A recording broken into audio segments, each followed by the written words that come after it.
The story of Naaman coming to Elisha has a really interesting correlation to our prayer lives. Hi everyone, this is R.A. Sweeney here to talk to you about another passage from the book Praying with the Former Prophets as part of the Praying with the Bible series. So I wanted to look at in 2 Kings chapter 5, we've got a guy named Naaman is what we normally say in English, Naaman,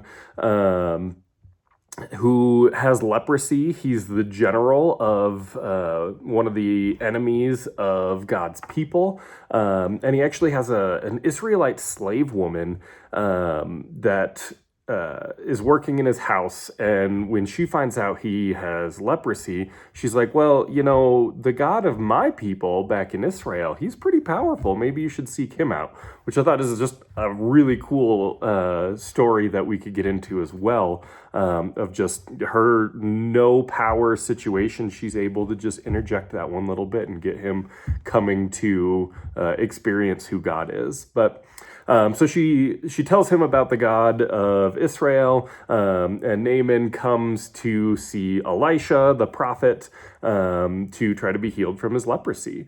And he comes, and Elisha just doesn't really give much honor or respect to him. He's just like, yeah, whatever, let's get you fixed up and on your way, which is crazy because this guy would have been very important. And I think it would have been really shocking to him that, like, why aren't you honoring me like a noble or something like that? He's just like, yeah, we'll get you fixed up and get you on your way. Just, you know, you're kind of an annoyance to me is almost how he treats him.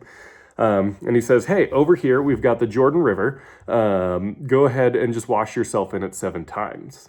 And Naaman is just like, what in the world? I came all the way to see you, and you're telling me to wash in a dirty river 7 times. He's like, I've got better rivers back home. I could have just washed in them. Like, this is so stupid. And then someone tells him, like, hey, what was the limit that you were willing to go to? Like, you would have gone to the extremes to fix this leprosy. Why aren't you willing to try this tiny little thing to fix your leprosy? And I feel like that's so common in our lives where, you know, we see these problems and we're like, oh, well, I'll go to the extremes. But God's just like, hey, just follow me. Just, you know, read my word, pray, be obedient, those sorts of things. We're not willing to do those things. And so when Jesus says, like, if you're not faithful in the little things, why would I trust you with the big things? He's giving us these little things because he doesn't require much from us. He just wants to give and he wants to be generous. And, you know, how we respond kind of shapes how well we trust him and kind of what our expectations are.